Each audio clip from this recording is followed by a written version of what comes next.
Okay, hold on one second. I think we're live. I kind of pushed the button late over there, so let me make. Yeah, it looks like it's showing up. So we should. Yeah, cool. I forgot. I was just over here dancing to the music.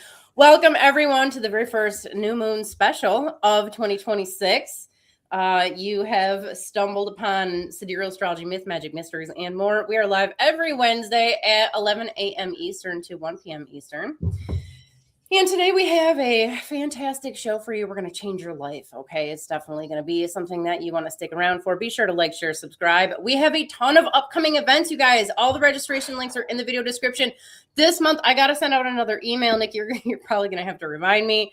Dr. Danny's workshop is coming up. Yes, I was just going to say that. If you're interested in learning Hellenistic techniques and applying them toward, the sidereal, you'll see that it's really a quite easy shift. Danny is going to walk us through it, and she's got a whole bunch of tricks up her sleeve. So I'm really excited to learn something. Grab on. Me too. I'm super excited because Hellenistic astrology has thus far escaped my my understanding. So that'll be really cool. I'm super stoked. Yeah. I was really interested in it at one time, and I got the big Chris Brennan book and the big Demetra George book, and I ended up returning them both and just getting Hellenistic for Dummies. Don't you have Kenneth Bowser's? Yeah, I do have. I don't know if he's very Hellenistic. He does. I'm pretty sure. Techniques. Yeah. I'm pretty sure. I think. Yeah. Let me find it for you real quick. I feel like we should know that. Yeah. I just kind of categorized him as a Western, just Western astrology, Western. No, I think when you do a 30-degree system, it's usually more Hellenistic, contemporary Hellenistic astrologer and teacher. So I wasn't imagining things. Oh my gosh, so, yeah. Here I am. I'm just like, that's my buddy. That's my astrology. That's didn't categorize him. But yeah, great. Yes. Actually, I can read his books. So yes. Where's the thing? There's no complications there. I know. It says that Trayton is with us. That was our last week's show. It's kind of. Oh, it does. I didn't. Yeah. I thought it changed it. Oh. Yeah, it didn't. Sorry, guys. But that's all right. Trayton is awesome, and go check out. Yeah, we had so much fun. Go check out their channel, and we had a lot of fun. Heck yeah. Looking ahead, okay? We talked about a lot of things, and there was a lot of things that happened that day as well.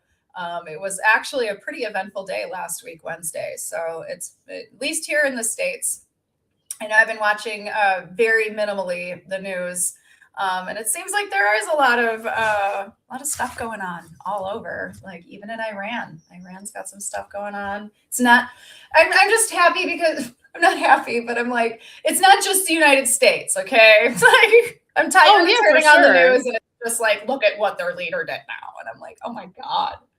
Yeah, the whole world's a mess. It's always been a mess. That's kind of how humanity and society goes.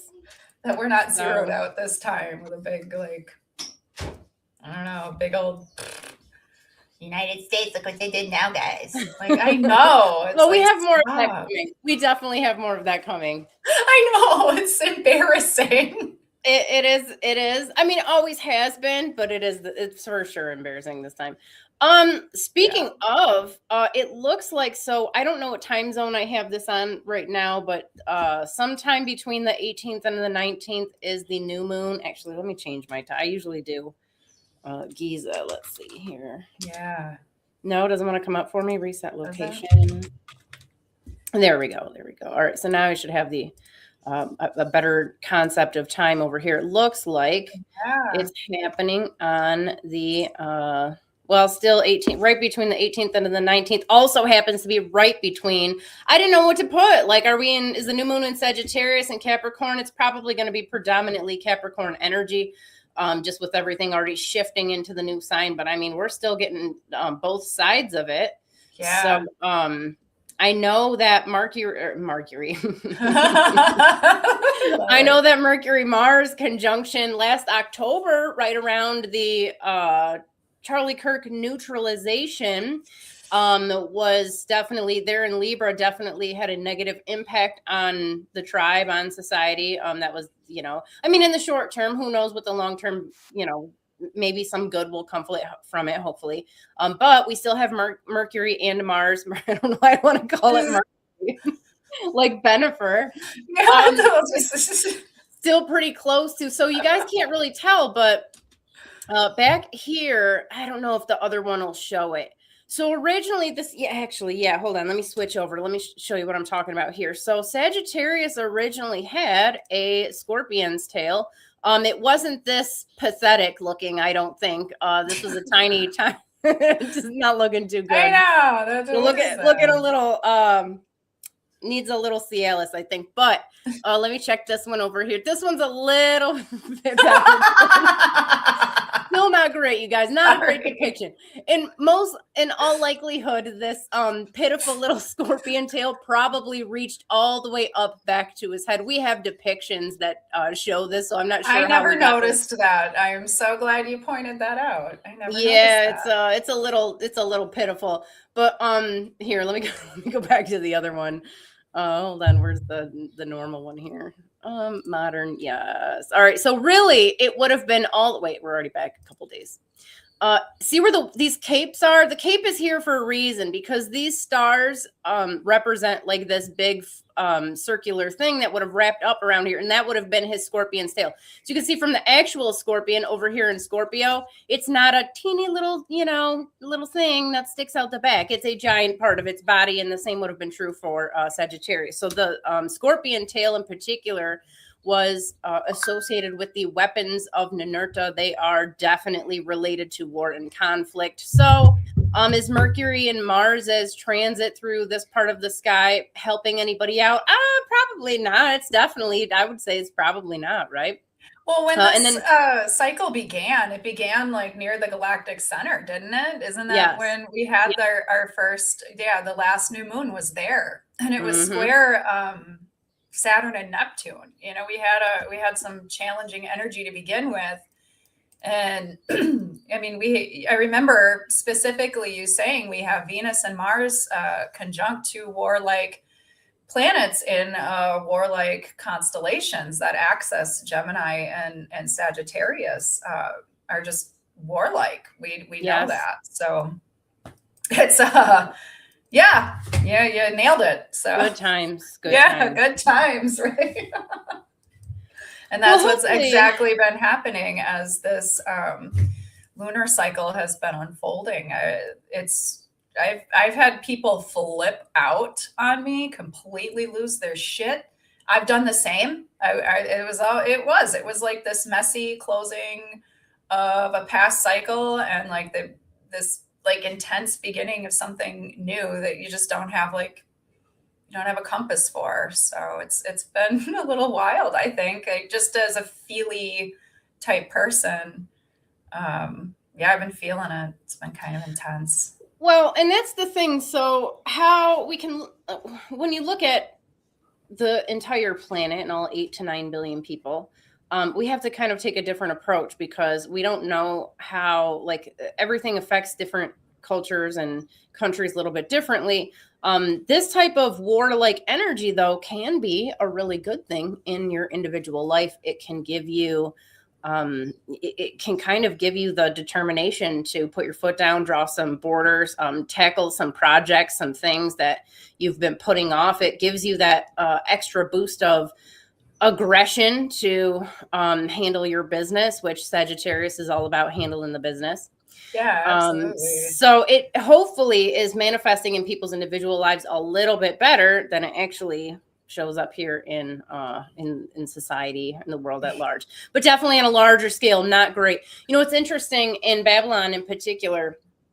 It was kind of it was just assumed whatever was good for the king in the country was probably, or good for the king was probably not great for the country and the people, but whatever was good for the people in the country, not so good for the king. So there was a, they recognized that things happening in the sky affect political leaders much differently and nations much differently than your average person. So hopefully all of this nastiness going on in in the world, and will not be quite as terrible in your individual life, and you can take advantage of this. I'm having a great time, you guys. I'm getting stuff done. Okay.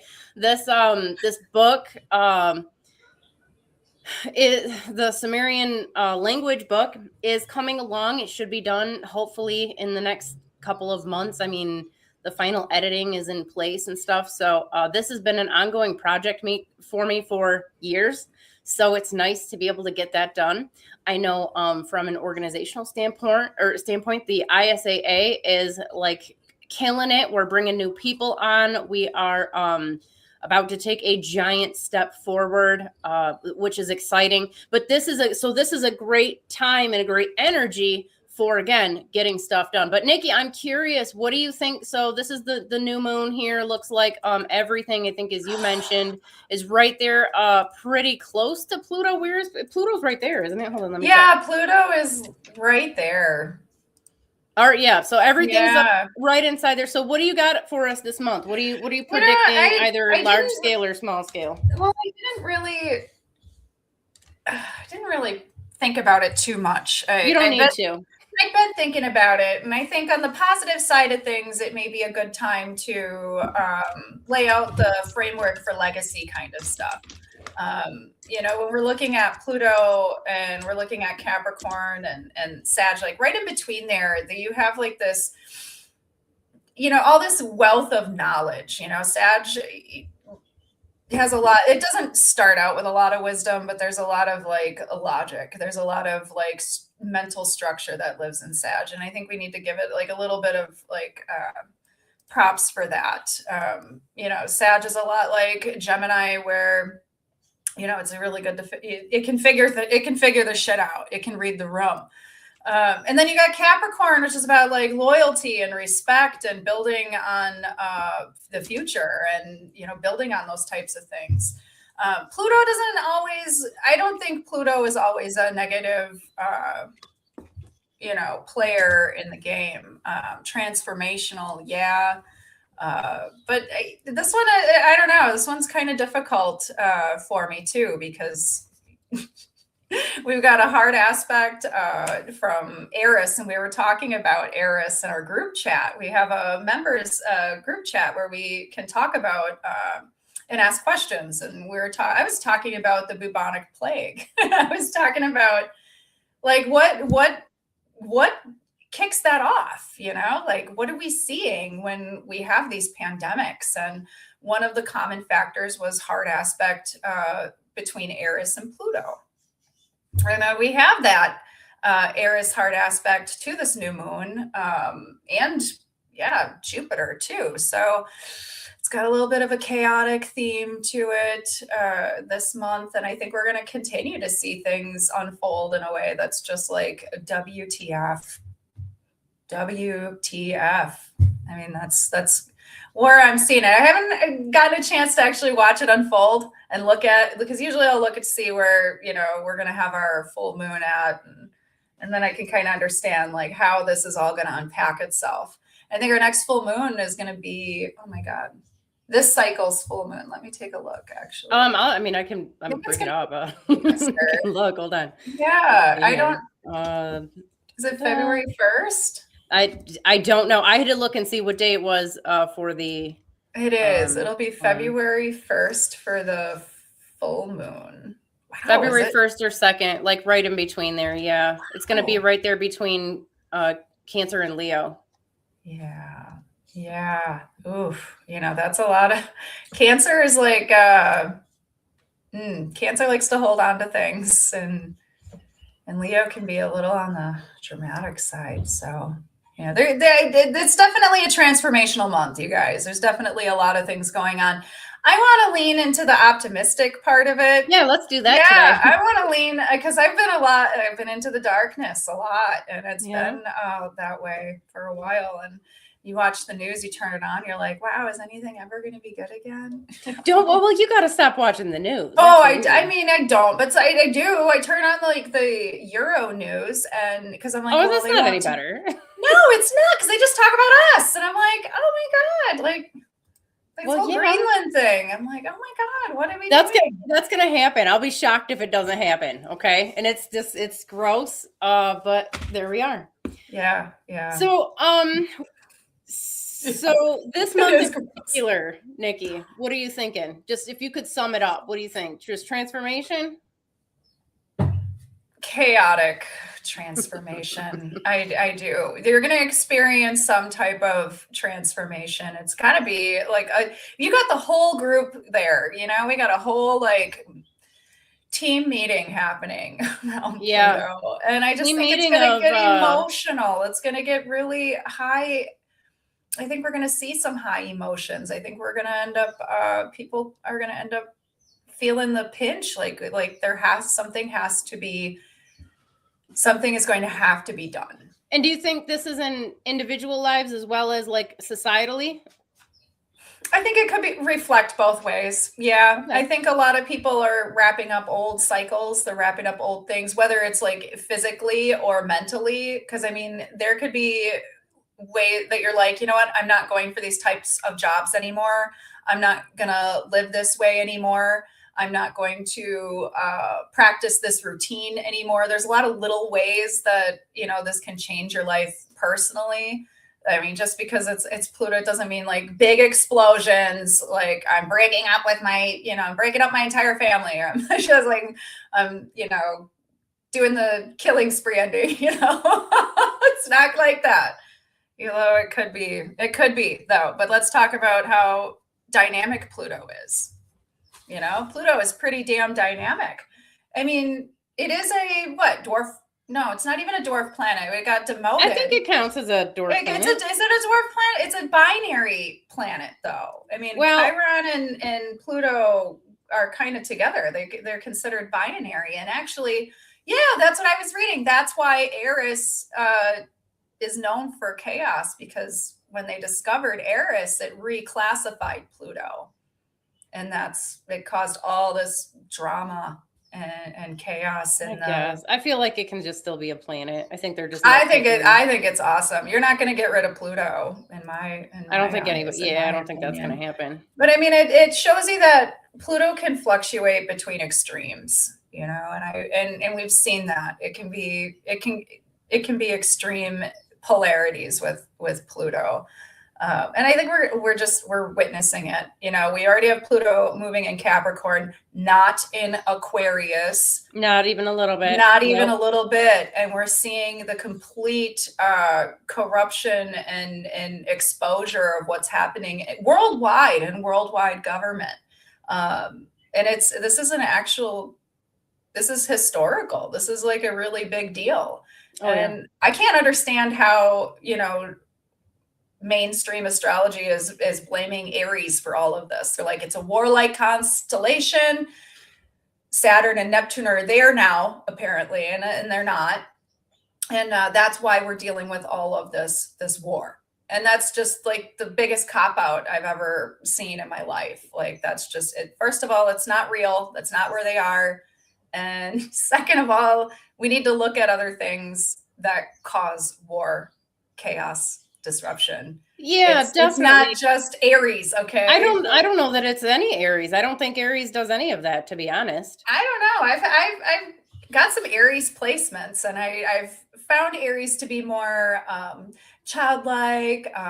They have there's a sexual appetite there. There's a whole bunch of vibrance, creative, there's fertile, a whole bunch of that. Like, and I can see how we would see in, you know, mundane astrology, certain transits go through. But I mean, I've been doing a lot of studying, and most of the time when there's transits with lots of war and stuff like that happening, it's usually like Taurus, you know, Gemini. Not so much Aries. Gemini for sure. Sure. Yeah, I think Aries, I think it's getting a bad rap too. Yeah, I see a lot of like fiery, quick things happening in Aries. I know when Uranus entered Aries, I think in 2022, we saw like a church burn down. And Nikki, we talked about it. You know, you said you couldn't count, but there was something I saw, and I was like, I feel like this is like a precursor to what Uranus is going to do throughout the cycle. But that's just my own little weird head. I respect your opinion, but I have to disagree. It's not science, so yeah. Well, it's just so, and again, this is there's a word for it. It's essentially a particular bias that we have, like wherever you live, whatever you're going through, like, and not you, Nikki, I'm not talking about you. Oh, no. Like we as human beings tend to think, well, that's what's happening everywhere. And like when the Notre Dame church was set on fire, that's, I personally don't like how many churches are set on fire every single day. So that's important to a bunch of Western white people, not to play the, go the race card, but like, how many mosques have been bombed and burned, and like we don't look at that as a sign that something terrible is happening. So I just don't get on board with that. But you know how I feel about it anyways. No, that's okay. I got my date wrong anyway. It was 2019. It was 2019, and Uranus and the sun were almost conjunct square the lunar nodes, and like Saturn was conjunct the south node. But yeah, it doesn't really matter. It's just my own little weird thing. Like, I don't know. I feel like Uranus, after studying it for a little while, and I'm still studying it, guys. Okay. Like, we have to study these outer planets. Oh, we have to keep studying them. Yes, absolutely. We've only known about them for like 250 years. We don't know if the ancient people knew about them. We just don't know. We don't have that. We don't know. Yeah. We just don't have it. We don't have the information.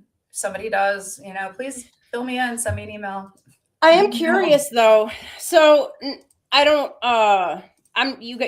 too. I'm not a fan of Eris. I don't buy it. I haven't seen it play out chart to chart. So it's just not my thing. I am curious though about the timing of, you said the bubonic plague. So we're looking at 1347 to 1351. I haven't looked at it, but I would, I would be interested to see what Gemini transits were happening at the time. Yeah, I'm not sure. What else? Let me see here. Let me go back. We're gonna go back to 1347. Yeah. AD 1. Let's see what's going on here. Okay, so there's our Uranus. Well, what it doesn't say what year, it's just somewhere in there. Can I get a midpoint? Probably not. Let's see. So what's happening over in Gemini? Not anything just yet. So let's back up. Let's go back about 3 months. Or 6 months. That's probably safest. What do we got here? Yeah, that'll give us, because there's usually a window. I have it focused. So everything that's right in. So about 6 months prior, which a big 41 to 49. What is that? 8 years, an 8-year span. We're going to have a window early on before the actual event starts. So like, they're like, this is when the plague really kicked off, but they don't know, it's like the zombie apocalypse. Nobody knows patient zero. Like how long was it actually affecting people before it just got out of hand? So I'd probably give it like a 6-month window. And I'm going to check, I'm going to grab Castor's special point, his midpoint star here, which I don't know why they always put the star on the genitals. I think that's a little strange. But hey, do your thing. Yeah, they put nips in here too in some of the images, so we'll just run with it. But that puts us right at, we had Sun, Mercury, Venus clocking in right in July, so that's about the 6-month period prior. Those in themselves, I wouldn't necessarily give like credit to it. We do have Mars lining up with I don't know if you guys can see this on the screen at the time, right around the same time period. That could definitely have something to do with it. Now I look to Gemini, you guys, if you read the Babylonian omens, when we're looking at pestilence and disease and a lot of times war, Gemini is the constellation will look for some of those signs. And I know that goes way against what the modern meanings and everything are, but so what is this? 7? So we're still in 7 month. Hold on. Yeah, I'm not even looking at the right thing. What am I doing? Stuff is all bad on my 1346. But I'm not seeing anything in Sag or Gemini, actually, at those times. See, this is what's interesting, because what constitutes a pandemic? You know, Well, like this what would be are those things that we have to look for? this And would be a bigger one. Yeah, for sure. You're absolutely right. Hold on, let me see here. So what's next up? Let's look Uranus. It looks like it was going into Aries right at that time. We have Neptune. Neptune moving, well, fish side of Capricorn. I wouldn't necessarily pin that down on anything. Hold on. And then where's our Pluto at the time? You always know where Pluto is, yeah, Nikki. I in don't ever know. Pisces, yeah, and like Cetus, yeah. I wouldn't. None of those look like plague placements. Not at to all. me. No, not at all. It actually, I'm pulling it up on my charts versus the here, but yeah, I would normally look at Gemini or Sag or something, you know, more warlike. Did you hear that loud sound? Yeah, I heard her giggle too. Okay. She said yes? Yes, everyone on the internet heard you kick the door just now. Please don't do that. Okay. All right, let me see here. And so in 1347, we had Saturn and Eris, conjunct. But that's like I gotta really take a better look at this. I want to know what actually makes it a pandemic. Like what make? Because if you read the books, guys, the books will tell you that a Saturn-Jupiter conjunction, that's what kicked this off. I read a Saturn-Jupiter conjunction will kick off is a signature of a pandemic, which is ridiculous. That's the most ridiculous thing I've ever heard. We would have pandemics all the time. That's what I said. So I was humanity would not have survived. Where's the common factor then? Like where is it? Well, and that's what I'm searching. I haven't found the answer. No, that's why I wouldn't peg Eris either, because that's a very fast moving asteroid. In which case, do you think it's more like of a Saturn? Hold on. Okay, so it depends. How often are we having giant pandemics? We have 1350. Okay, 1350. We had another Justinian plague around 540. So it's like 1,000 years prior to that. So I don't know. I don't know that I have an answer for you. I would have to maybe look at the individual countries. Now this took out like half of Europe's population. But not all of Europe. Yeah, it didn't hurt everybody. Not everybody was suffering. That's the thing. Because I think the Arab countries were doing pretty damn good, weren't they, during the plague? I don't know. I'm not possibly yes. Some of those like populated cities and stuff in Europe were notoriously bad hygiene, and the Arabs were vastly superior in science and technology during the Middle Ages. They had better sanitation, like it was just better. I mean, imagine telling somebody to wash their hands, and they were like, "F you," like I would rather die, and then they eat their big chicken leg with their dirty fingers. Okay, so I know I don't know it must be the placements, okay? Because I feel like I'm being a contrarian, and I'm not trying to. I'm just trying to play devil's advocate. But listen, how about this? No, you're bringing up a lot of really good things, because these are the same questions I have. I'm like, is this really it? Could this be it? Like, I don't think so. So listen, here's the other one. Like, how about basically the entire population, the native population of North and South America was completely wiped out. We lost entire cultures. Like they just disappeared off the face of the earth with the arrival of the Europeans. How come nobody counts that in when they're listing off pandemics and because they're history wants to hide the fact that happened. They're like, here was some pock infested blankets, like here, try not to die. I think that's how the story went, but I don't know. I got my history lesson from a SNL skit.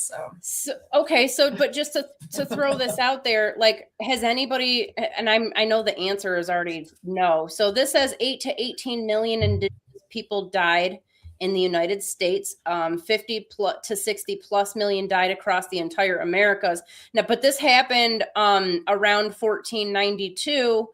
But that's when it started, and then it was right on through, like, we wouldn't call them pandemics because they're mostly affecting populations that don't have immunity. But through like basically 15 to 1600, maybe even all the way up to 1800, these people are being wiped out. Like, that is a long transit. Something like that, I would have to say would be Pluto, but that's happening like consistently.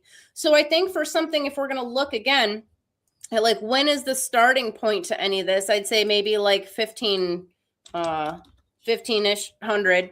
You'd have to look at the kickoff point, right? Wouldn't you think? Yeah. And hold on, what do we have? Where is everything at there? Now what we did notice, Mars's transit through this. I noticed this when we were looking at the bubonic plague. Mars's transit through Virgo. Now, I look at Mars as a sensitivity planet. I look at Virgo as the physical body constellation. And when those two get together, it does increase sensitivity in the physical body. So if you're vulnerable energetically, physically, you got toxins in your body, you're dealing with like stress or toxic relationships, this in itself could cause health issues. So if I'm looking at the individual, now Mars transits Virgo regularly, we couldn't blame an entire pandemic on it. But again, I don't know that there's a pandemic planet. I doubt that there is. I know, that's the thing. That's what started it. I was looking at 2020, and I was looking at the beginning of the 2020 COVID-19 pandemic, and I got just researching online and came up. Well, actually, I posted it in our group chat in the resources, a link to read an article about it.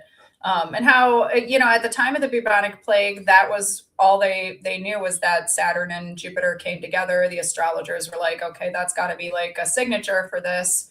And they tried really hard to predict when the next outbreaks were going to happen, where they were going to happen. And it was a really interesting little historical. Did they predict them in retrospect, though? Because you know what? The article didn't get into it, like whether or not these predictions were correct or not. But they had me like, of course the bells are ringing, and I'm like, wait a minute, that happens like every 20 years. Yeah, so exactly. Like we would be dealing with this shit constantly. Yes. It would never end. Like, what shuts down the entire world? Yeah, well, that was a first. Hold on, let me see here. So let me go back. What year did that all start? That was like 2019.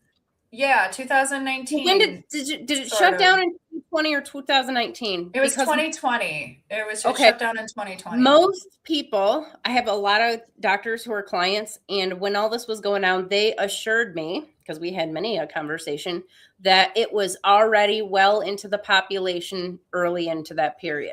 Oh, definitely. So we were again, about it in 2019. I would look about 6 months out. And what do we have going on in there? Oh, we had Mercury and Mars. Again, don't ask me why this conjunction can cause some stuff. All right, it can definitely happen. So, but that was about the 6 month out period. Now, again, this was a longer transit. We were shut down they tried to shut us down for like 3 years. So, but where was, you might know, Nikki, where was Uranus? Oh, that was still going through Pisces. Oh, okay. No. Beginning of Aries. Okay, yeah, but this is Nikki, the same bubonic plague position.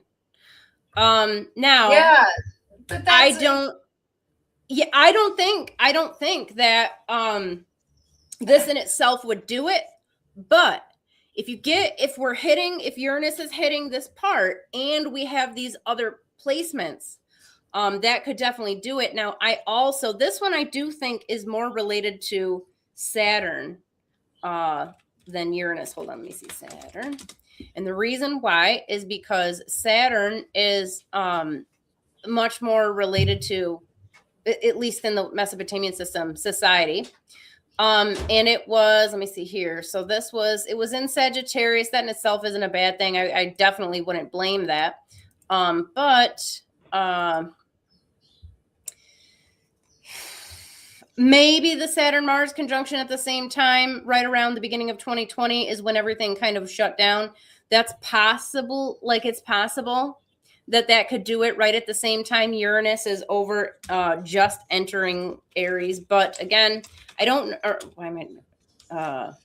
Yeah, What's that the was Uranus? that was the weird thing that I saw, was that Uranus and Eris were conjunct both times. But that still isn't a factor, because Uranus goes around, I don't know, like 2 times to Eris's rotation. It's so fast, like it though. doesn't, it still doesn't, yeah, Uranus is faster than Eris is, I believe.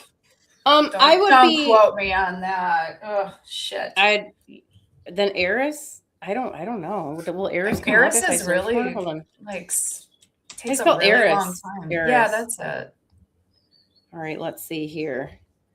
We're going month by month.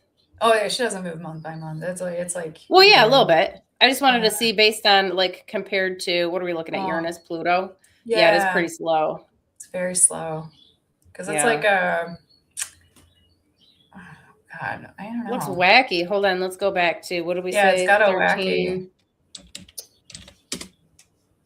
wacky. I'm so skeptical that this friggin' thing has any major impact on Earth. Like, how many millions of space rocks are flying around right now? And I haven't seen it. You guys, if you're watching in the chat, let us know where, if you have Eris in a particular house. So it moves pretty slowly. We're not going to be able to get much from the actual sign, but if you can let us know where your Eris is in your chart. I don't know where mine is, because I don't ever look at it. And Nikki, where's yours? Mine is conjunct my sun. Like, Eris is conjunct my sun in Vesta. So like that would be hard to tell then. I can relate to the whole not being invited to the party kind of stuff, and people just being pissed off as soon as I show up anywhere. And I can't even join a frickin' social media thing without getting reported 100 times and having to like defend myself. And I just, what do you have in Aries? Got there. What do you have in Aries? I have Mars and I have Mercury. So yeah, like it's got to be that energy too. Like, for sure. No, it's jealousy. Strong Aries placements, you do end up getting people who are jealous and intimidated by you, and they don't always end up like causing problems for you. They can, though, but it's definitely people want to usurp your reign, we will say. Yeah, they don't like it. And the entire time I was in the salon industry, I was never a part of any of the groups. I didn't get invited to any of the bullshit. I got uninvited to weddings. I got uninvited to the group projects stuff. Yeah. Like, let's have slumber parties, but you don't have to come. Like I was on it. It's like, fuck. Like there's been a lot of that. So I chill. Yeah. I'm like a solo. I'm just a solo rider, guys. I'm okay, Nikki. I do group projects now, but it's only if something I've developed and I've created, and like I've just never been absorbed in anything unless I create it myself. So Nikki, I don't know anything about Eris. So you're gonna have to field this unless I bust out ChatGPT. Eris in the 6th house. What do you got? Eris in the 6th. Well, Eris is a layer. Eris is layered in meaning. So, I mean, I don't really know if you got Eris in the 6th, you know, like, well, because it's psychological too. Okay. Look at the, yeah. I don't know everything about Eris. I'm not the Eris expert. Okay. Right. But Eris likes to, in mythology, really get under your skin and really piss you off. And really like get you. Like there's this story of Eris in Greek mythology where Hera's like, hey, this person over here really pissed me off. Like you're gonna have to like teach him a lesson. And I don't know the details of the story, but it gets really sick and it gets really weird. And like the man and the wife, they fight, and she ends up like feeding him their children. And like it gets so gross that even the whole gods were like, we need to like just turn everybody into birds and fucking forget about this because it's that like bizarre and disgusting. It must have been bad if the Greek gods were tripping out about The Greek gods were tripping out because she's Mars's sister. She loves death and war and disease and pestilence. She takes a lot of joy being out there in the war fields and watching people die. Like that was how they, you know, perceived Eris as being like worse than Mars ever could be. And if you like fuck with Eris, you're going to pay for it. And one of the biggest, most famous stories that Eris is involved in is that she's not invited to this big party, this big wedding, and all the gods are invited. And she, because of her reputation, the people who were having the wedding were like, look, we just don't want war, chaos, and bullshit at our fucking function. So you're not invited. And she sat outside the gates of it and held a golden apple and inscribed it said to the most fairest. And she tossed it in there. And it landed at the feet of the goddesses, like Aphrodite, Hera, and I think, Artemis, the moon goddess. Mm-hmm. And they fought over it. And they were like, hey, Zeus, you know, who is the fairest? Because one of us is. And dude's like, I'm not getting trapped. You know, so he told this guy, Paris, I think it was like, he's going to decide like who's the fairest. And then of course, all the goddesses were like offering him, you know, women and, you know, all this cool stuff, you know, like you can have the most beautiful woman in the world. You could, you know, own everything in the world. You could be like the greatest warrior in the world. And of course he chooses, you know, the woman who is the most beautiful in the world. And Aphrodite gets, you know, the apple because she's like, oh, dude, I'll hook you up. I'll hook you up with the most like hottest bitch in the whole world. And he's like, fuck yeah. Like I could just bust. And so like, yeah, it turns out though, Helen's like married to somebody else and it starts the whole Trojan War. Oh, okay. So, and then everybody pretty much like dies. Okay. And it's all because she didn't get invited to the wedding. So, all right.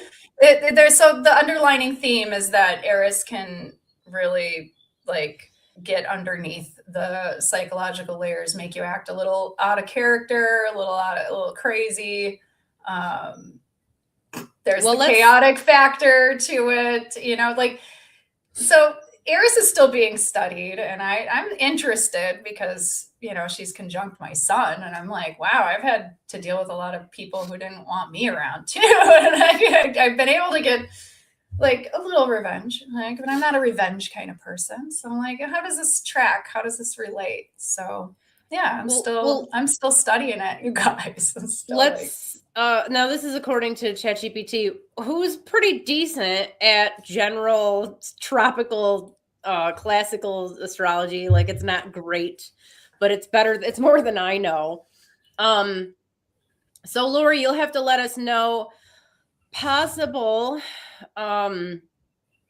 expressions: work and labor, chronic conflict with bosses, coworkers, or institutions due to unfair workloads or exploitation, refusal to submit to inefficient, abusive, or hypocritical work systems, becoming the person who names what others tolerate. Okay, that's weird. Work environments marked by tension, but also reform. The placement often shows someone who cannot function in unjust systems, even at personal cost. Resistance to being relegated to servant roles, anger when care, service, or labor is expected but unacknowledged. Some of this just seems like basic, like human. Yeah, wouldn't anybody be upset if they're being forced to do too much work? How is this like just one person? I don't know. Yeah, I don't know. See, I stopped using Eris in my readings because if there wasn't a hard aspect, it didn't seem to matter. You know, oh, okay. Kind of like Neptune. Like I have had a few people that I've done readings for that Neptune just is kind of hanging out there. And I'm like, well, you know, do you have a hard time imagining things? Like what is it? Like, do you have like a hard, and no. So there's some things that I think, influence, you know, your planets more than others, but it doesn't mean it's not like working. But that's what you're reading is a bit extreme for like 6th house. Well, that seems like it's just, that's like, who doesn't have to do too much work? Who doesn't? Well, mine is in the 8th house, and I'm always like, but I don't know. Like, I think I contribute a lot of my like distrust for like government and distrust for what people are telling me to my, Mars, Mercury, and in Aries. Like, I just not necessarily Aries, like, but This that says Aries rebellious in side. the eighth house signifies discord that exposes power, secrecy, and imbalance in matters of death, debt, inheritance, shared resources, trauma, taboo knowledge. This is not psychological fluff. Thanks, ChatGPT. It's a structural income, or it is structural and confrontational. So okay, so it's well, discord that exposes power, secrecy, and imbalance in matters. Where are there not discord and power, secrecy, and imbalance? That doesn't make any sense. That's in every, there's discord. So it's just telling you where life is. Okay, let's look at one. Exposure to financial manipulation, coercion, dependency. That seems like half of the population, at least. Conflict around shared money, taxes, debts, inheritance. That's everywhere. That's everyone. Refusal to remain silent in situations involving exploitation and imbalance. Sure, but we could get that from, you said you had a Mars-Mercury conjunction. That would do it too. That's doing it. Yeah, for sure. So yours is an Aries. So like, you're definitely, if your stuff's in Aries, you're going to be like, God help anyone who gets in your way in that situation. Which, Yes, I'm telling you, I'm divinely protected. So when you fuck with me, you're fucking with somebody else that is just way more powerful than I am. And I've watched it happen. And I've never even had to lift a finger. It's like, oh, life fell apart for you after you screwed me over. Oh, sounds like the domino effect. I think there is something with Aries, how we, like, in some books, you'll read like people with Aries or Leo or even Sag placements, these fire signs believe that they're like special in some way. I've read that, like they have some kind of special mission. And I'm like, wow, I guess I could kind of relate to that. I don't know if anybody else feels that way. Everybody has that to some extent. That's part of, do you think that lies in like the fire sign, or do you think that's more of like a Mars function? No, I think that's a biological necessity that we have to feel like we have some sort of purpose and are important, or else we don't. Like, I think that's a part of human psychology. When you dream, who dreams and dreams that somebody else is the main character? Nobody. Like, your life revolves around you. You are not you specifically, Nikki, but like, whoever. We are, each of us are the most important person. The universe literally revolves around us. That's all that matters. So I don't know that I think that everybody thinks that they have some sort of, maybe not somebody who's severely depressed or, like has something wrong, but I think it's healthy to feel like you have some sort of meaning and are important in life. Oh, absolutely. I mean, I've met people though who just don't like have an imagination. They're like, why do you think like that? Sure. You see like stuff like that? Like, they're just real black and white, like. Was it suppressed though? Probably. I mean, more than likely. Hold on, I'm trying to find my errors. You guys stand by. Let's see if I can find. Is it an asteroid or a planet? Are we looking? Where should I look? Oh, I found it. Never mind. It's like a dwarf planet. It's in. It's going to be in Pisces for like everybody. So. It must be. Yeah, but which, I mean, like, house. It is in my 7th house, just above my vertex. It's basically conjunct with my vertex, very close to my descendant. Ask chat what that means, because I'm gonna right now. Okay, I'm curious.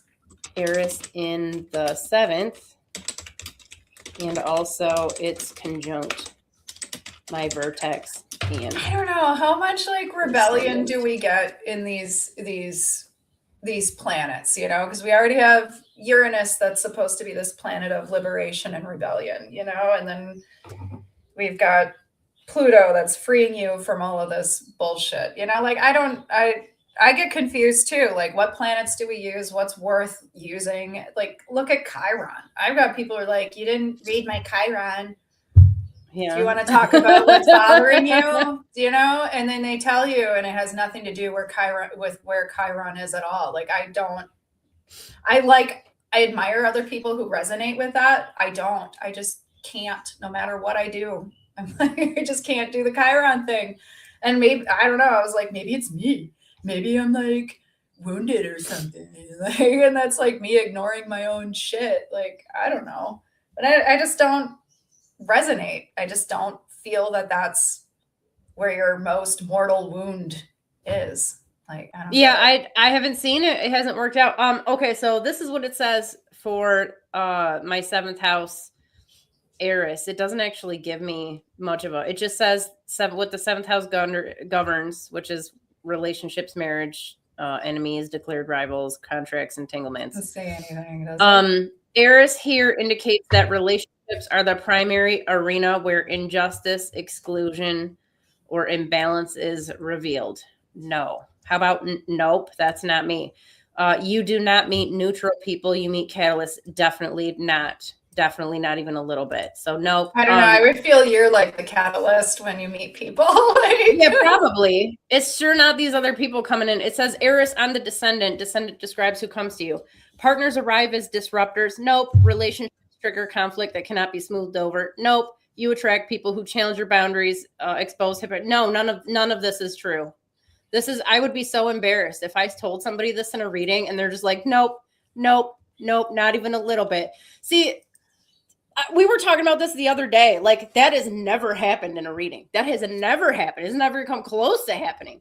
You know, I never have time to talk about anything other than like our classical planets and the it would take forever. I mean, yeah, otherwise you're looking at like, if you got to look at every asteroid they've come up with and they're like, hey, guess what? We named this one too. Throw it in there. You know, like I can't keep track of all of them. You got like Sedna, you got all these just, like there's too many to keep track of the cycles. The main chart will show you. Yeah, and the themes will repeat over and over again. You're going to see the same repeating themes over and over again with some of these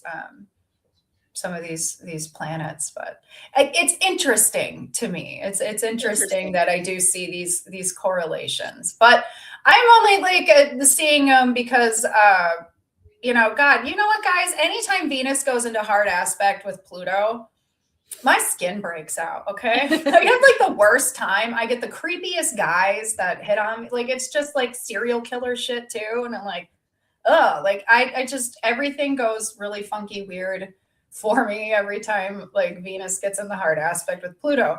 And when we were talking about Eris and hard aspect to Pluto, I was like, okay, totally. Anything hard aspect to Pluto, I'm listening because yeah, you do feel effects. There are effects there. So whether or not they're there, I still have to study more patterns, and there's tons of patterns in history to look at. So I was these actually are just the first ones that I've checked out.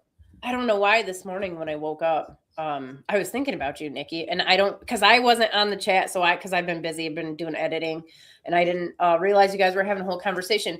But for some reason, it crossed my mind. I was thinking about Uranus, and I don't know what it was, but one of the things, and now I'm not trying to sell my program. You guys can do this without anybody's help, okay? But I have this astrological alignment program, and what we do is we normally go 5 weeks minimum, and then maybe a little bit longer if they want.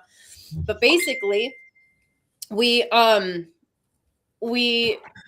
have the individual, and you please, if you're watching this, try this out, okay?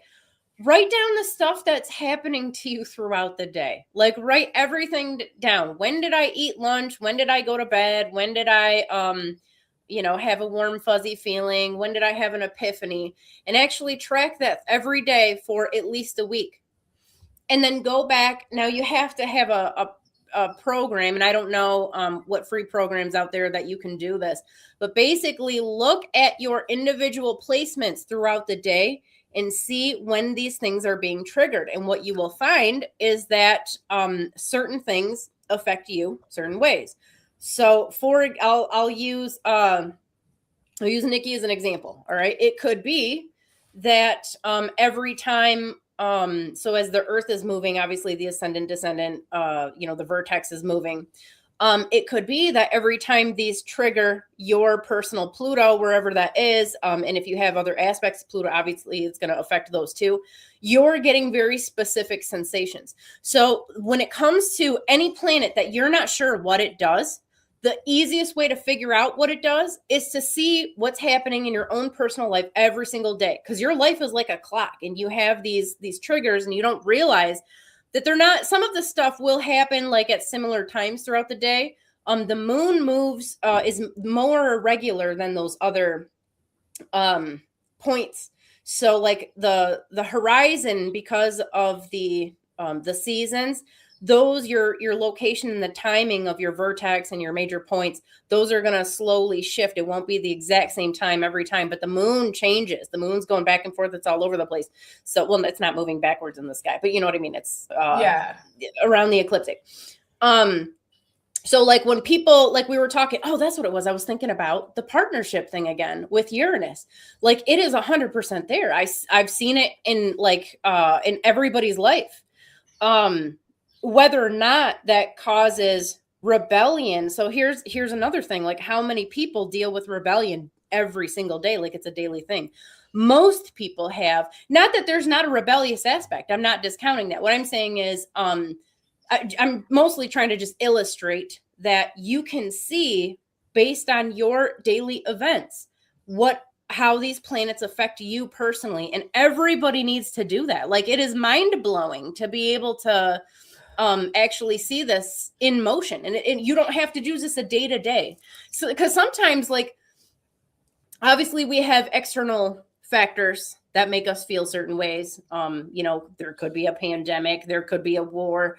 The moon phase, obviously, we have as fertile females, we have an internal moon phase that's completely different than everything. Yes. Oh my God, we did. We talked about it. Okay, I'll let you finish. Yes. And we also have the external moon that's just rocking around the ecliptic. So everybody, like, do yourself a favor, keep a daily journal, at least for a couple weeks. And then go and look and see how these things actually impact you. Yeah, I have. Okay, yeah. I was shaking my head. Yeah, because remember, so little private story. I was crying a lot all the time. I'd like wake up in the middle of the night and just bawl and bawl. I'm like, what the fuck? Like, what is this? And I did, and it's Neptune. It was Neptune. It was like anytime my IC or the IC hit Neptune, anytime like the moon was with it was always Neptune related. And I just like stopped when I realized like it's just Neptune. I have to like cry every time. Like yeah. Once you realize can I interpret that for you? Yes, please. So and I think we talked about, actually, I saw this in a video. We had talked about it on one of these calls. I forget. I was like going through and looking at it, but Neptune, in my assessment, is very much related to communication, the throat chakra. Like it's about getting your thoughts and ideas out. Crying in particular is basically like your last resort. You've bottled up all these thoughts, all these emotions, and like now they're just coming out. You don't got a choice anymore. Yeah. Now you're making sounds. Now it's, like it's a very, it's a form of communication, not the most pleasant one, obviously. But plus yours is so close to Antares, right? Isn't yours right near Antares, or is that mine? No, that's yours. Mine is conjunct my south node on the galactic center. My Neptune. Oh, that's right. That's still pretty close. That's pretty close. Yeah. So that is it's a much more animated, more. But my Uranus is on Antares conjunct my Jupiter. And if you listen to anybody talk about Uranus in like a sexual way, you're like, I would be the biggest hoe you've ever met in your life. Oh, really? I'd be down for literally anything. That's what like you would read in books. And I'm kind of weirded out by it because I've been with the same person for like over 20 something years. Like I'm very loyal. I'm in the experimentation, but not like public shit or like, hey, let's just like. Not trying to. No, I'm not strangers. Not at all. And so there's a lot about Uranus I read about that I don't even agree with at all. I'm like, I do see the partnership stuff there because I'm like, I'm just not like that. I'm just not like that. I attract couples who are like, oh, come in and like be a couple with us. I attract the weirdest shit. I'm and it's not even me. Like I'm not even like that. So, I think the attraction, weird shit is there, but like, I'm not into it. I'm not into like, orgies or like, let's fucking like, I don't know, what are some of the craziest things I've read? That, yeah, Uranus is just down to have as many partners as they want. They want to experiment. They're like the Enki energy. You mean Uranus and where? Just Uranus, Uranus, period. I didn't know that. Yeah. Got quite the reputation for I don't know about any of that. Yeah. Well, it's related to Aquarius. People related to Aquarius, and Aquarius is supposed to be like, I don't know, like the hose of the zodiac. I don't fucking know. I don't know what they're coming up with next. I have no idea, but I read it and I'm like, okay, that's the weirdest thing ever. I don't know that there's a whole planet or a whole sign. No. I've been looking for the get laid planet, guys. It ain't there. All right. I don't know where the Magick is. Okay. Yeah, I'd look at Mars for that one. Well, yeah, absolutely. I know. Or not so much Venus if it's just a get laid planet. Yeah, definitely Mars, but I think Venus. Yeah, I mean, I have Uranus, Jupiter conjunct in Scorpio, and I'm a ride or die, man. I'm loyal. I want one partner. I don't want several. I mean, I don't even want to go out and date because I don't want to waste my time. I don't want to get to know somebody that I know I just don't even like already. Like, what's the point in that? So, you know, Scorpio was Ishara, who was represented in Scorpio. She was a goddess of contracts. That was platonic, like regular business contracts as well as marriage contracts. So there's like profound commitment energy inside of Scorpio. Yeah. We need to, at one of these days, we're going to fund a study, like a legit study. We're going to have to sample like 1,000+ people. Yeah. To do to get the sexual information, because it's not something people are going to talk about. No, and they won't. I mean, my clients will talk to me about it. And sure, obviously they're not going to want me talking about it like on here, but I've come to find that Jupiter and Mars, the closer they are, the closer, they are in the chart, the more experimental people can be, the more open to being sexual with somebody the same sex as you. It's not guaranteed, but there's more of like an openness for experimentation. You know, that's just one thing that I've noticed that's absolute, that I can't write off. So right, yeah, there's both of those planets have a lot of sexual energy. Both of them do. Yeah, they do. And it depends on the cycle where it's at. Oh, Triton says I'm screaming, but Aquarius can be a heaux. I don't know what that is. If you have Venus there, oh yeah. What is that? I don't know what that word is, you guys. That word is not. I'm not going to try. I speak really bad English. I barely speak good English. Speaking of shout out to everybody in the chat right now. We got Lori Van Latham, Ashraf Sadiq. Hopefully I'm saying everybody's name right. Kiki Law, 8624. Rebel Astros here. Mary Mystic Lorna. Trayton says, trust me, I know a guy in relation to Aquarius. We all do. Actually, I had a BFF, okay, back in the day, and we were chaos, man. She was like an insane woman. Like, she was a drug dealer, and I just hung out with her. We just I'd go to all of her like little events. She was like a party animal and just do all this crazy shit. And she was an Aquarius. And this was tropical. No, this was tropical. And she had she was a total hoe, you guys, and she didn't give a shit. She had this was in the 90s. So we'd write our friends' phone numbers down. She'd have all of the guys she slept with and the girls she slept with written down. And it's a 2-page paper. I was like, that's a lot. That's kind of a lot.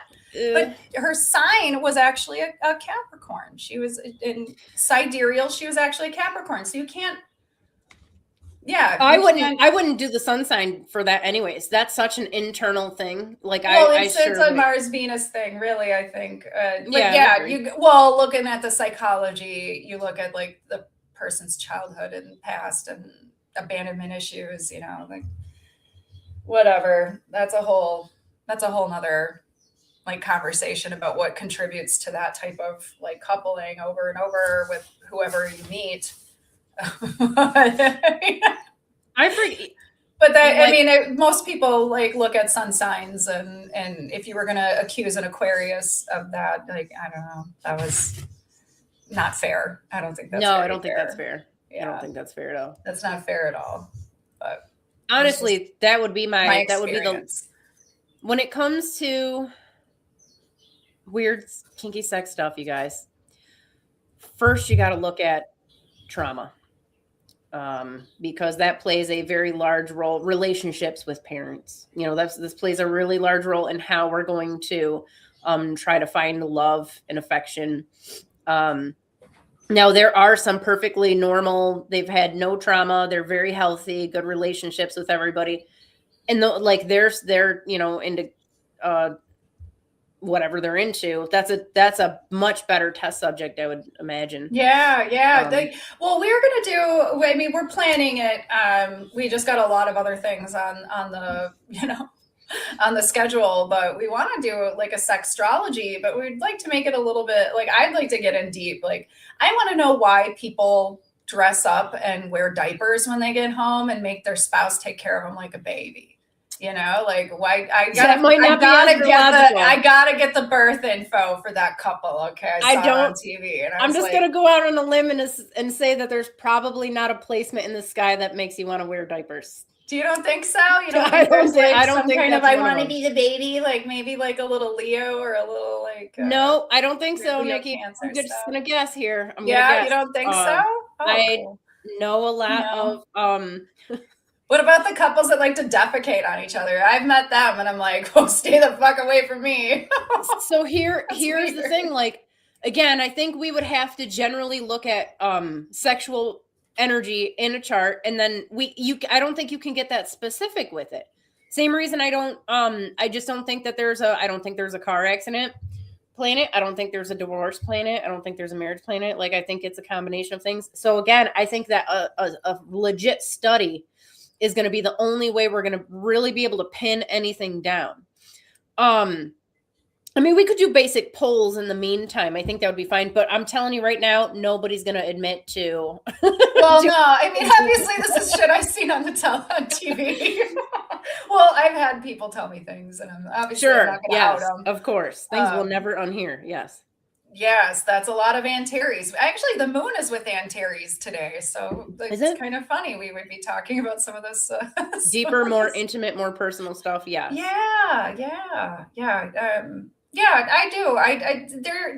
Here's the thing, guys. Like, astrology is still a study. It's still a moving, practicing study. So if you're not resonating with something, then you need to test it. Like you absolutely need to test it. There is no formal, this is the answer to this.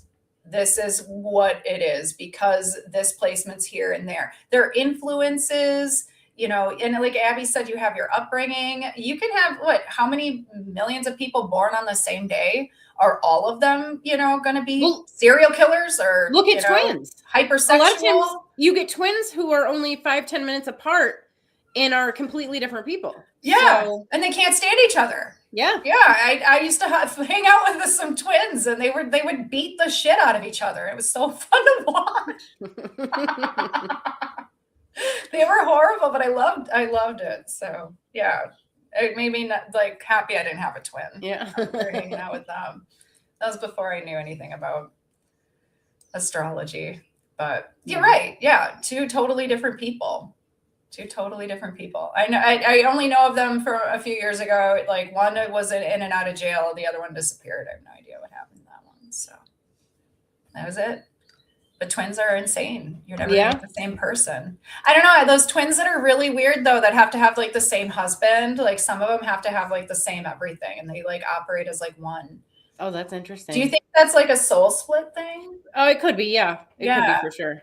Yeah. I know we talk about that sometimes in EA. Well, actually, I don't have anybody to talk about EA with. I love evolutionary astrology, and I'm just starting to talk about it more with other people and like what it can do and what it can't do. you know, and it's not like the tell all, you know, it's not going to tell you your entire life, you know, past life story. It's just going to kind of give you a little hint as to where the energy's left off and where you're picking up and how this life is unfolding because of, you know, the past, which usually is something to do with like your south node, you know.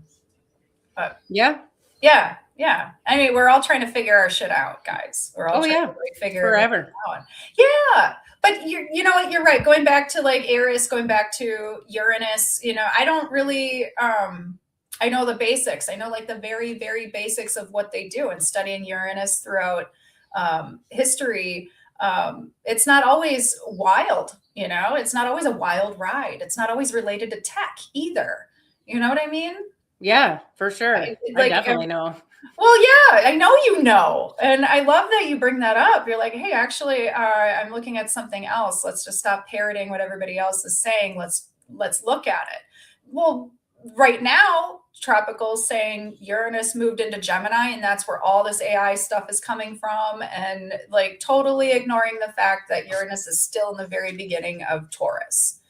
Taurus likes to consume a lot of information. Taurus likes to get shit done. Taurus likes to know what are the ins and outs. How can I, you know, create this? How can I get there? You know, like it just makes sense to me seeing Uranus in Taurus bringing up all this stuff. Now, I don't know. I guess I'm wrong. About it, you know, like I think because the entire world still sees this planet in Gemini and it's killing me. Literally killing me. Yeah, don't let it kill you. Oh, it does. I'm like, the stories, like the way they come up with the stories, I'm like, oh, if you look at where it is, like it'll tell you everything, but nobody really knows what the constellation Taurus means because it's so layered. They just like, oh, it's like eating and food and sex and being lazy and like, yeah, some of those things, like my Venus is there and I like to be comfortable. I like a lot of comfort, you know, but yeah, I don't know. I'm also a lot like the bearded Venus, and I'm not very ladylike. And you know, I'm talking to the guys at work, and they're like, "Yeah, you're a lady, but you are not ladylike." Because I was telling them, I was like, "I'm gonna find myself a man, making my baby girl," and blah blah blah. And they're like, "What the fuck is wrong with you?" Is your Venus conjunct your Pleiades? I can't remember. I think it's algal. It's like algal. So it's close. It's like sort of. It's like right in between. I don't know. That's pretty close. Yeah, it's close. It's close. Uranus is going over my Venus. The world lucked out. The world lucked out. If your Venus was closer to the Pleiades, I think we would all be in trouble, Nikki. And I mean that from a place of love. I'm telling you, I'm kind of insane, but it's not what I meant. But that is definitely a warlike placement of Venus for sure. White Lucerne in the chat asks, what's the old meaning of Uranus? Sudden intuitive flashes. So it depends on what you mean by the old meaning of Uranus, or excuse me, of Uranus. I like. It's only been around as Nikki. Nikki's basically the expert. I learned a lot from Nikki's article, you guys. If you haven't already gotten it, if you're not an ISAA member, like a dues paying member, definitely go to the ISAA, grab a copy of Sidereal Rising. Is it the newest one, Nikki? It's the newest one, right? It's the newest one. Yeah. The newest issue. It's $20, you guys. Like, get it, okay? It has phenomenal resources in it. Like, it's not just the articles. Like, the footnotes are in themselves worth the $20, okay?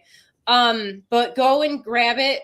Nikki did like a deep dive into Uranus's transits over the last like 200-300 years or something, and it's fantastic. So so she's definitely gonna be your expert over there. So what's cool about, well, it's not actually cool. Okay. It's not actually cool. I did. And like 1,000 words got cut out of it too, because there was a lot. But one of the stories that I read was during the right before the American Civil War.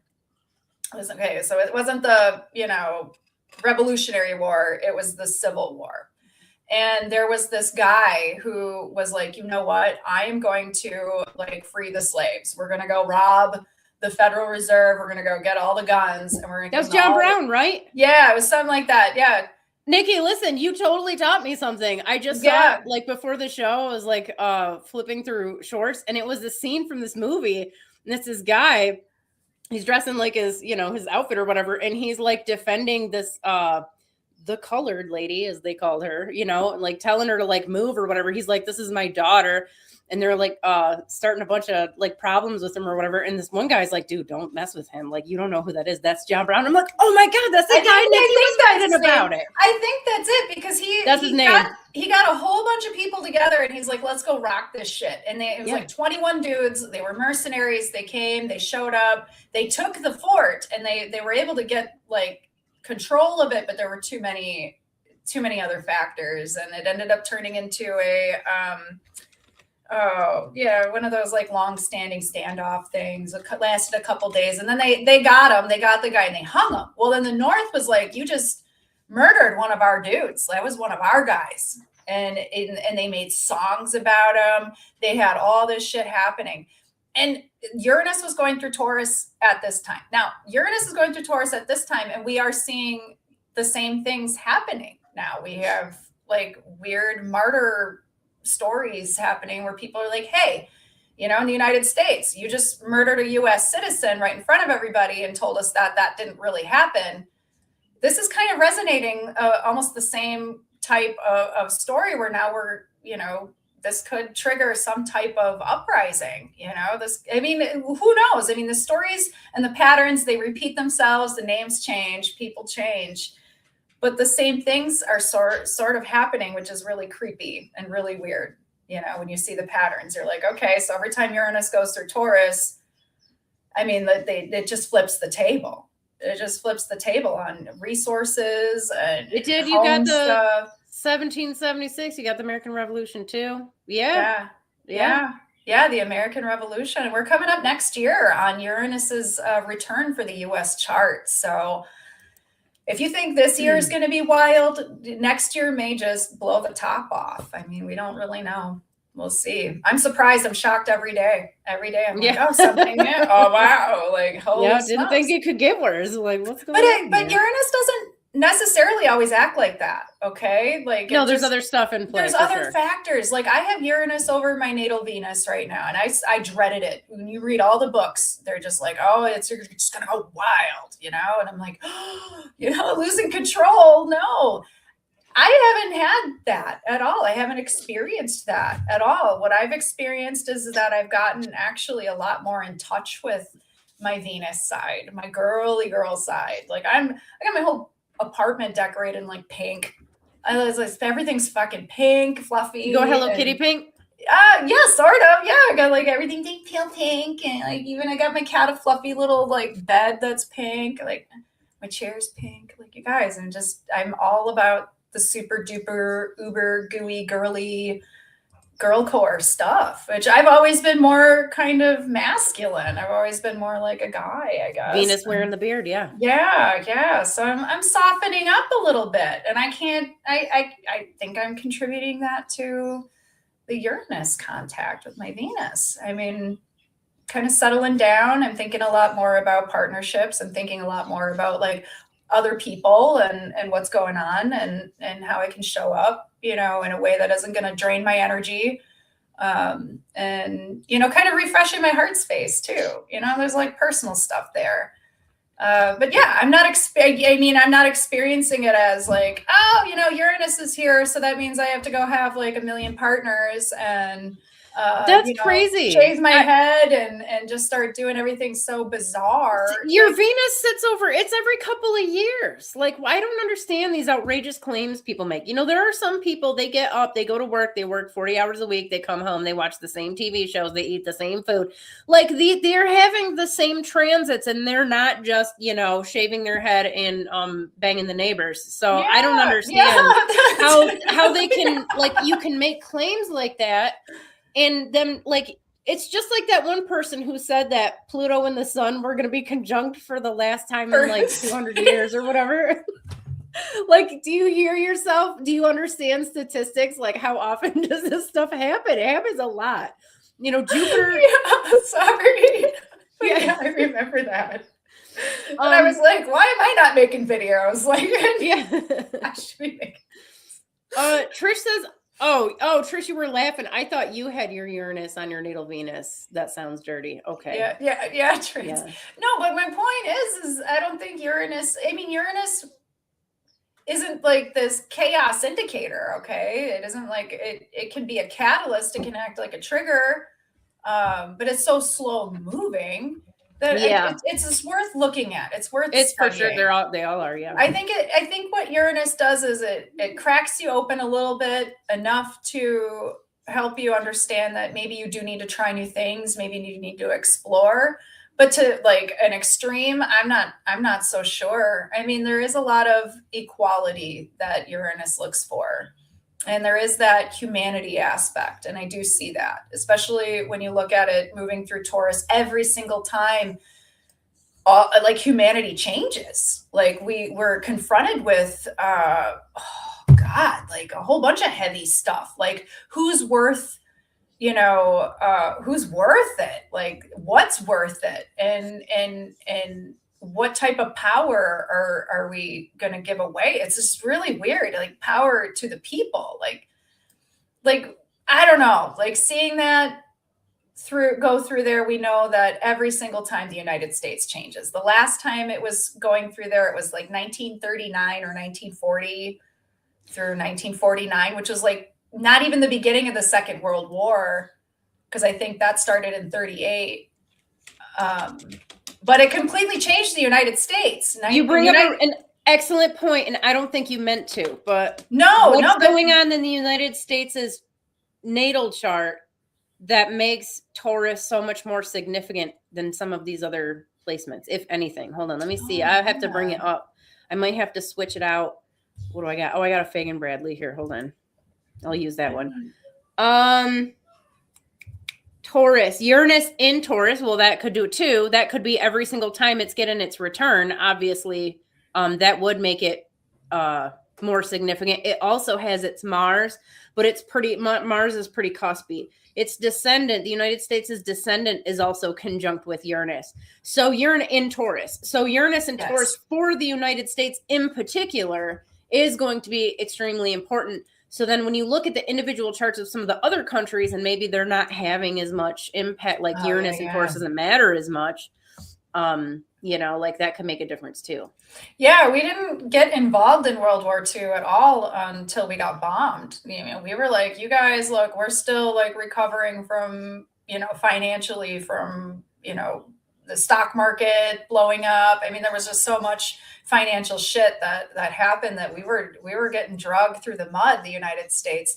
Now, when we got bombed at Pearl Harbor, we just obviously had to ramp it up. Like we converted factories over. We started making weapons. We started sending women to work. Men went overseas. Women were staying at home. They weren't doing shit.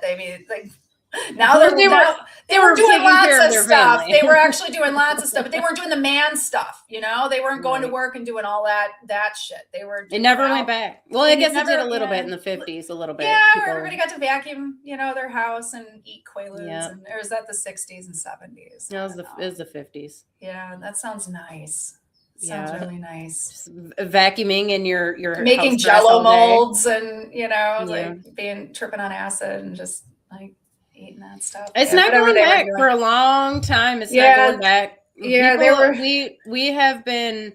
Oh, I don't want to go down the dark rabbit hole, but no. I mean, societally, we in the West. I don't think it's just in the United States for sure. We have been slowly trained to become debt slaves, and And then that brings me up to the tech stuff. Like this is insane. All of this technology, all these phones that sit and listen to us all day long, and all the Googles and Apples that literally record you at every single moment of your day and time. Like it's kind of weird. It's dystopian. Yeah. I don't see that as being a Uranus thing at all. And I would love somebody to try to explain that. Yeah. That's prove gotta be some type of I think it's Neptune. Cycle. I think it's Neptune. Dude, the Saturn-Neptune conjunction that's going on. We're going to have discussion about it in February. Yeah, we you are. guys, we're going to do a podcast and a little workshop where we just talk about what it is in history. And right now we're feeling it. I think we're feeling it. We're closing out this cycle from that started in like 1989. Is it 1989? And we saw a whole bunch of governments, get reformed and walls fall and all this other stuff without even having like, new governments and new stuff ready. We're just we're like, nope, we're done. We're done with this and we'll figure it out as we go. And, that was just a really weird time. I had to go back and look at, 1989 and I was like, what is up? Because I mean, we dealt with so many waves of weird shit in the last like 20 something years. Is it 36 year cycle? How long is this cycle? For again? what one? The Saturn Neptune. Yeah, it was in 89. Yeah, 80, that's okay. 30. Yeah, 89, 88, 89 was around the time it came together in Scorpio. I believe, or Sag. Was it Sag? Shit. Where was it? I don't know. Yeah. Let's see. Or was it around Neptune? I gotta find Neptune. Like I'm just waiting for it to show up. Like, no, I'm not gonna be it was around Nunki. There it is. Yeah, and then Uranus is over there too. Uranus is see, that's so much harder there, right in Sagittarius. Yeah. Because that again is gonna be, that's the seeds of this cycle that we're like closing out, you guys. As you were talking about, like manipulate. I mean, it's just like, what do you believe anymore? That is a very interesting, though, technological cycle in itself. I mean, just look at, you had, the internet was around prior to this, but this is right about 1990. That's when the internet's coming into people's homes. It's completely changed the world, the way the automobile changed the world, the way the stirrup on saddles, you guys, changed the world. I don't know if you realize like what an innovation stirrups were in saddles, because they didn't have them for like thousands of years. And then they got stirrups and then they could do all kinds of cool stuff. Warfare completely changed. Yeah. So we should check. I don't know if we can find a date on that. I don't know if we'd be able to. But anyways. Yeah. So this whole period, what is that, like, Nikki, do math, 40, 50 years? How many years? 55? No, 40. For what? 40, For what? 1990. Oh, 1990? 30, 35? Yeah, that's years. 35 years. Okay, yeah. Thanks. Yeah, 36. Right. I really struggled with that one. 2006. I think, now you guys, you wouldn't have known it from the show we did last week, but I am forever an optimist when it comes to this stuff. I personally think the Saturn-Neptune conjunction here, which I already consider had happened. I think it happened last summer. But I think that this is actually a good thing. And we've talked about this ad nauseum. I won't bore you with all of it again, but I see, so Pisces, especially this fish of Pisces, is a very altruistic, very humanity-based, very spiritual Hold on, I'll be right back. In the sky. And I think that this is going to, so what we just saw from the Sagittarius conjunction, we've had this period of like the boss energy from Sagittarius, but it's pouring into the technology, it's pouring into culture, it's fusing these two things together.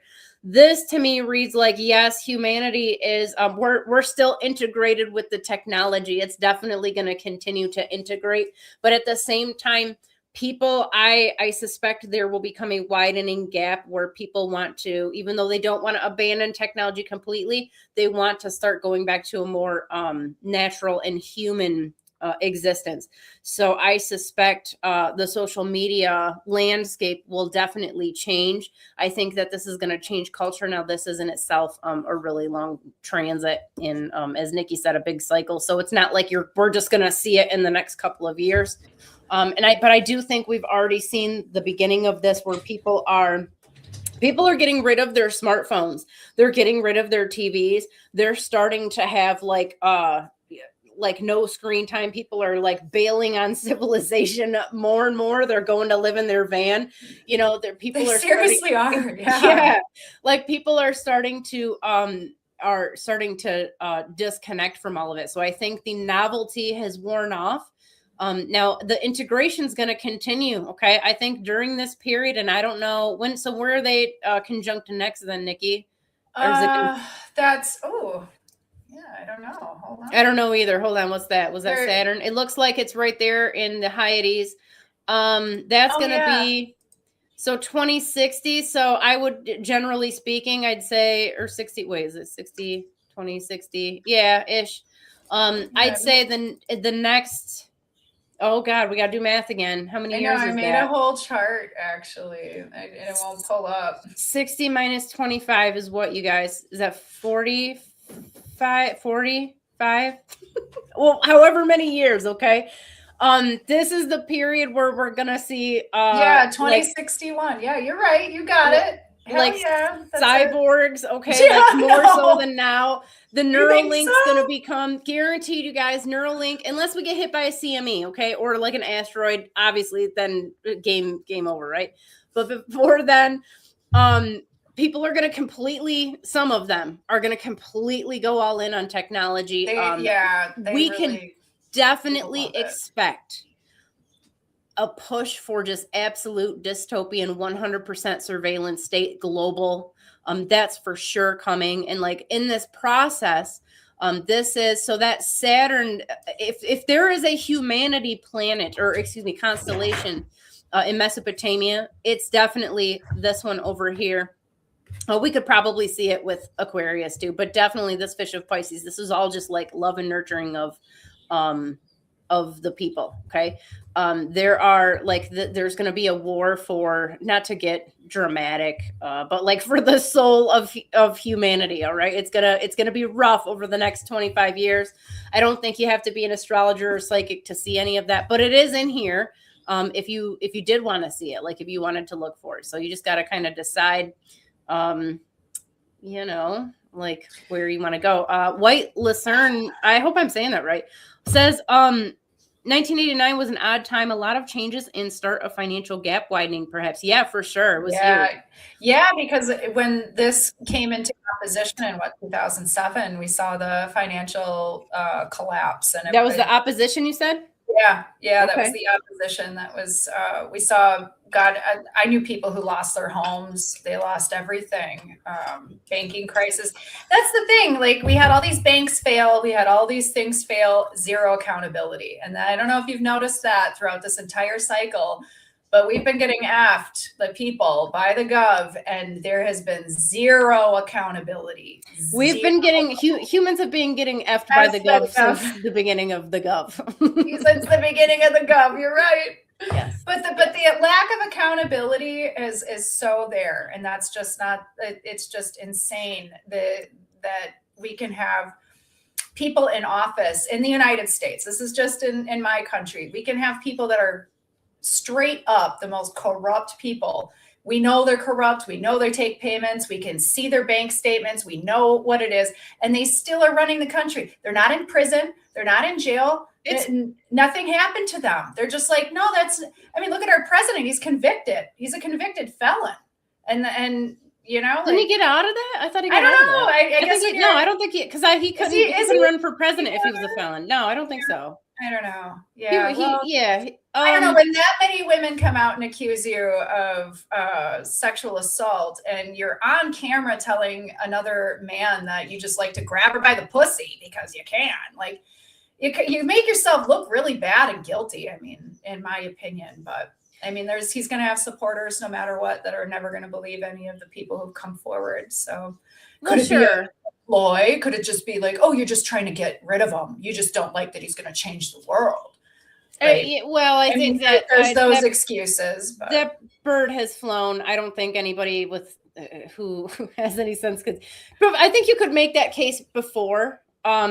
His first term wasn't hell on earth or anything, but at this point he's legitimately doing the opposite of all the stuff. So it's only been a year and it feels like it's been several, you guys. I feel like it's been several. It's only been a year. We have like 3 more years of this. Maybe chaos, you don't know. Who knows what's going down? We don't know what's going to happen. But that's that is a again, it's a problem with not one particular person or party, it's government in general. It's always, there's human beings. It's a really weird situation because we don't understand our own physiology, our own psychology. I mean, we know how to manipulate it with each other, which a lot of people do, but we don't understand why we want to manipulate it in the first place. Some people think it's a spiritual thing. Some people think it's, biology, survival of the fittest. Regardless, that's why it's incumbent upon all of us as individuals to figure ourselves out and do the best we can in our own lives and our own totally. So. Totally. Yeah. Like I needed to lighten the mood last night because this stuff's heavy going on in the world. And like, I care about it. I care about people. Like as much as I'm like, I can't stand people. Like I love them and I want to see everybody like do well. And I want to change the world, but you can't change the world when you're stressed out, you're completely drained, you're looking at what's happening and you can't control it. You can't do anything about it. But last night I decided, I'm like, you know what? I'm going to shut off. I'm going to disconnect. And I plugged in that movie, Romancing the Stone. Yeah, you guys remember that with Kathleen Turner and Michael Douglas? For sure. Did it ever like take me away? It took me back. And it was it was just so cool. And it just, I don't know. I was just like, like attributing astrological stuff to it. I'm like, this is such a like Sag Venus thing going on. This is such like a Sag Gemini and blah, blah, blah. And like I'm watching it and just like falling in love with it all over again. Like I want to be Joan Wilder. I want to write romance novels and do it. I'm gonna. Like it was just such a good movie and I just really loved it. And I was like, oh, I'm gonna watch Jewel of the Nile next, Yeah. Disconnected a little bit.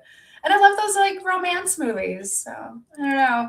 Like, what's the answer to all of the chaos and garbage? Like Disney was right, guys. It's love. Okay. Love is the answer. Like, is that what Disney said? Disney says that. Yeah. That's what they teach us when we're kids. Yeah. Is that what they teach you? Love. Well, like, it's usually the moral of every story at the end. Like, oh yeah, that's right. Love is the answer, though. Love is the answer. It's like it's usually is. If you don't, periodically, we still get those comments. We still get comments on the video with Ola Walney, the debate that we didn't plan. We did not plan for a debate. It did turn into a debate. We're still getting comments. Are they still like, that one's crazy? They're like, you guys are insane. Ola's knows what's up. Why would we ever come here to just struggle and, whatever. And the last time I don't know if I was in a hurry, but it's weird that I never think to say it when I'm like having a debate about this stuff. I always go down like the more complex rabbit hole to try to explain these things, like maybe from a philosophical or possibly a religious or even a logical standpoint.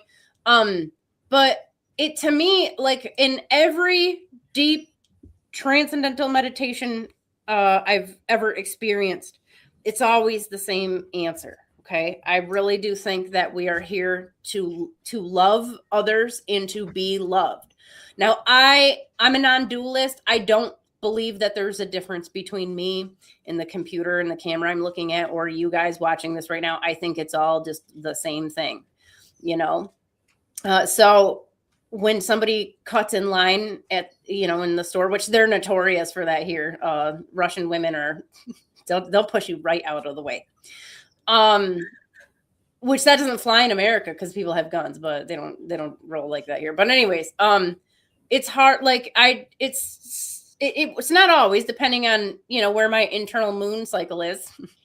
But for the most part, I'm like, I just cut my own self off in the line. Like, why would I get mad about that? Like, this is just the universe setting this stuff up for me to have these different experiences and to find new opportunities to love people who've totally screwed me over, love people who are actively like mean mugging me, love all of these people who are committing genocide, who are hurting other people in whatever terrible, terrible ways. These are all just different opportunities for me to dig down and find love and compassion inside of myself. And every day that I do that, like life just gets better and better and better. So I don't know, like, I don't think that our souls are being harvested in a box somewhere on the moon and that some aliens or whatever are stealing our energy. I just don't I don't get that. Yeah, That's just not give me what $5,000 and I'll tell you the secret to getting out of living again. Like, oh, okay. Yeah. So, but yeah, I think, and I think again, so if there is an answer, Nikki, maybe Disney was right. If that's their message, which I wasn't sure that it was. I don't know. That's just what I took away from it. That's like every single one ends up with, oh, it's love. Like, you ever watch, what was the last one? Frozen. I did. I like it's the end of the movie, and they're like, and she's like, you're right. Love is in my heart. And then all of a sudden, all the ice melts. Like, what? Like, it was weird, but at the same time, I'm like, yeah, no, double. I think we were all just shocked. We were expecting like the prince to save somebody. I'm all right with the. Oh, I love the way it turned out, man. I do. It was good. No, it was good. I liked it. Yeah. I'm tired of it always like, I need a man to save me. Like, what? Like, there are plenty of stories I could tell you where I saved my man. I saved my, like, 100 million times. Okay. Like, yeah, sure, yeah. I'm Prince Charming. Shit. Like, that's what I was talking to one of my clients. She's like, I just don't think I've ever been in like a good, healthy relationship. I'm like, nobody's been in a good, healthy relationship.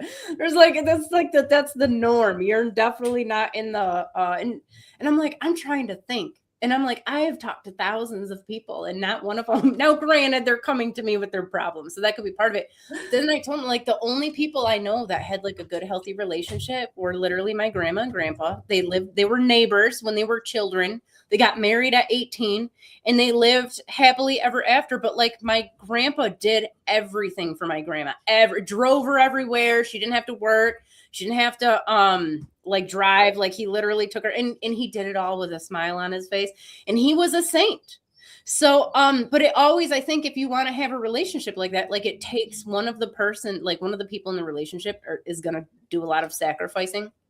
So, I don't know. I guess they're out there. I don't know. I don't have a problem with Disney princes rescuing a, lady. I think that's fine too. Like, yeah, that's good. I mean, I've been a little man, get a little lady, nobody ever shows up. So I've always been the one that saves myself. I'm my own hero. Yeah, I'm with you. I just want people to know that you shouldn't be waiting. Don't sit around and wait for somebody to come help you or save you or anything. Like, you can. You are the superstar. You are the GOAT. It's always been you.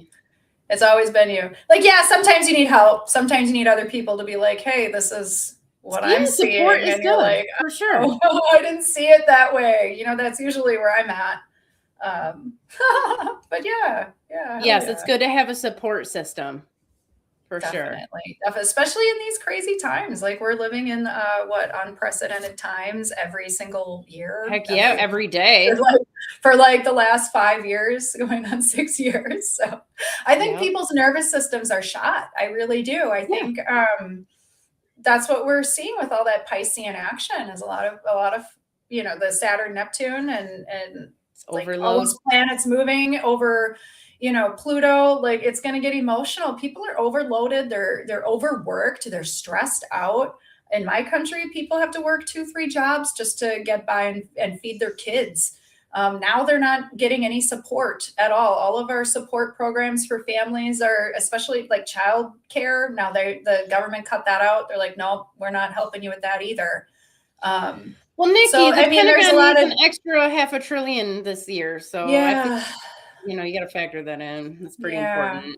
It's pretty, So this is how the empire dies. That happens every single time. They quit taking care of the people. They just start going to war all over the world, and that's the end. Game over. Yeah, that's the pattern. It is. Really? You watch the patterns, and that's what happens every single time. Well, I was like telling somebody how this could develop, and I'm like, well, I'm not an expert, and I'm just I'm a weird person and I'm thinking about it. And I'm like, if this got real bad, don't you think the states would concede and be like, we're breaking off from this country? They could, yeah. I mean, they could. I mean, and at this point, we're so globally connected that we could actually have other countries come in and be like, yeah, we'll help you.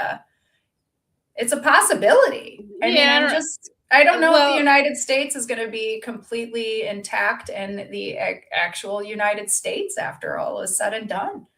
I mean, we're due to change. I think I don't know that. I mean, maybe some states would secede, but look what happened when the South. Yeah, when the South tried to secede, which was in their legal right. The president of the United States sent troops to the South to stop them. So leading to the bloodiest, well, at the time, the bloodiest war. And I can see that happening again. I can see people being upset about their state being taken over by ICE agents. They're kind of like the Gestapo. They're going door to door asking for papers, and they're ripping people out of their cars. Who's opening the door?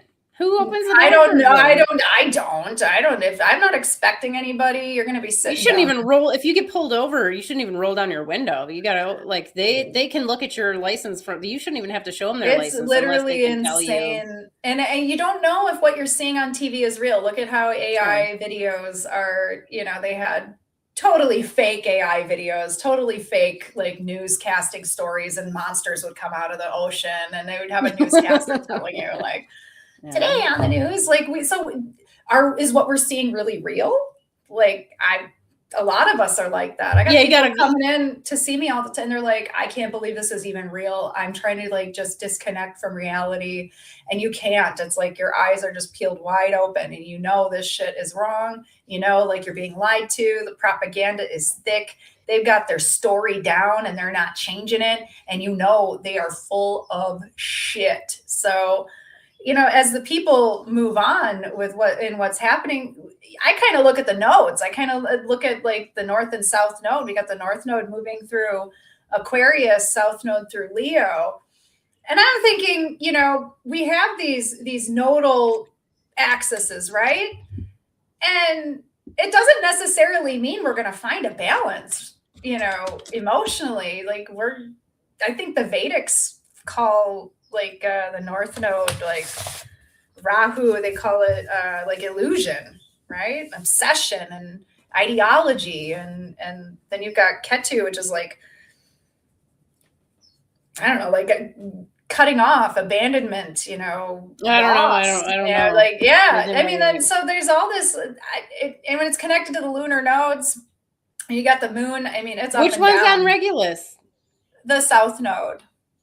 Okay, so I don't know what that is in Vedic. I would. Well, I don't know. I don't know Vedic either. As much as every time I study Vedic, you guys, I just think of Mexican food, and I get so hungry. I'm not joking. I like turned on Gary's stuff the other day, and I'm like, I could just go for some fucking chimichangas, something with cheese, and like, oh my god, I'm silly. Yeah, I'm silly. So I have a hard time getting my brain to work like around that. But I was listening to him talk about the lunar nodes and how the masses relate to it, and it's something I need to get a little bit more into.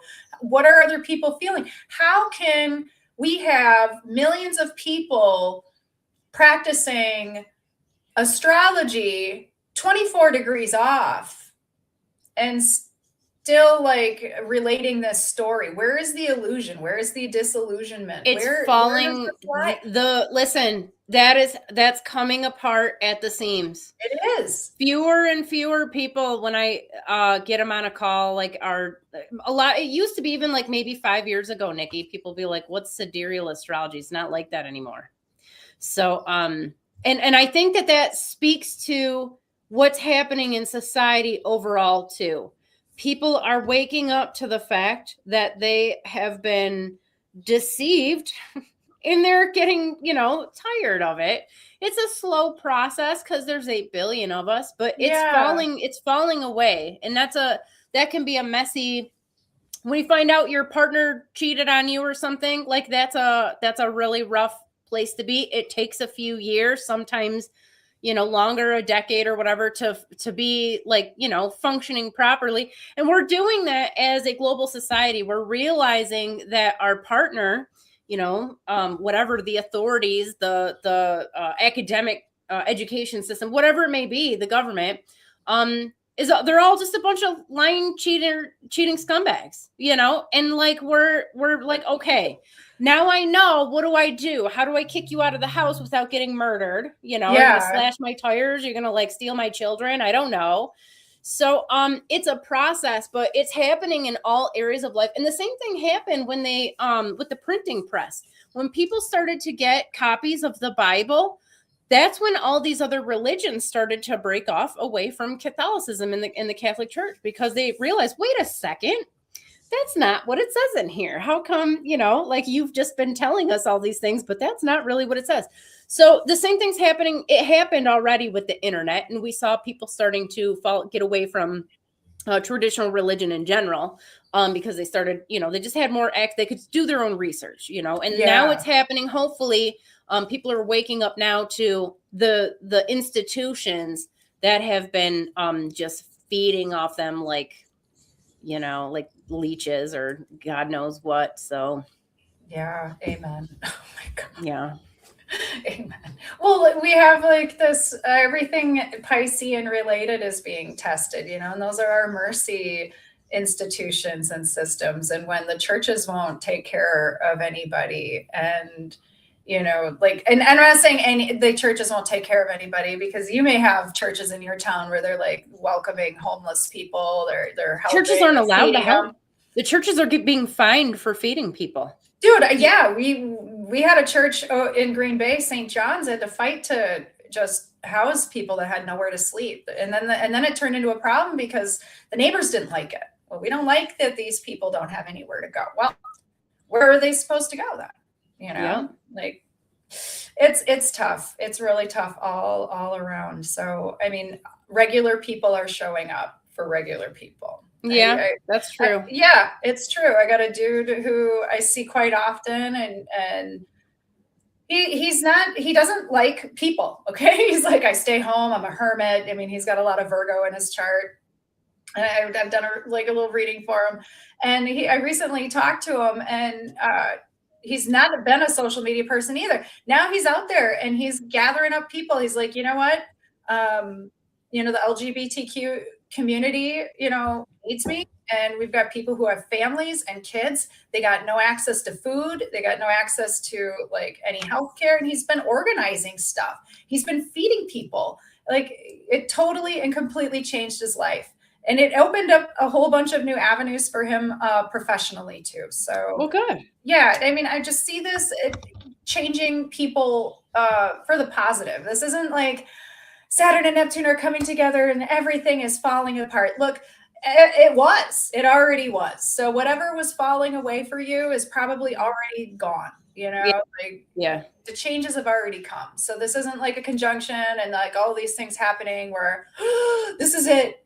I'm going to lose it all. Like, no, the shit you saw was already like, it was already happening. It's been happening. Like you said, like probably for like almost the last year with this last summer. Yeah. Almost conjunct anyway, you could consider it. So these changes aren't necessarily negative. I mean, I've had Saturn and Neptune in my 8th house.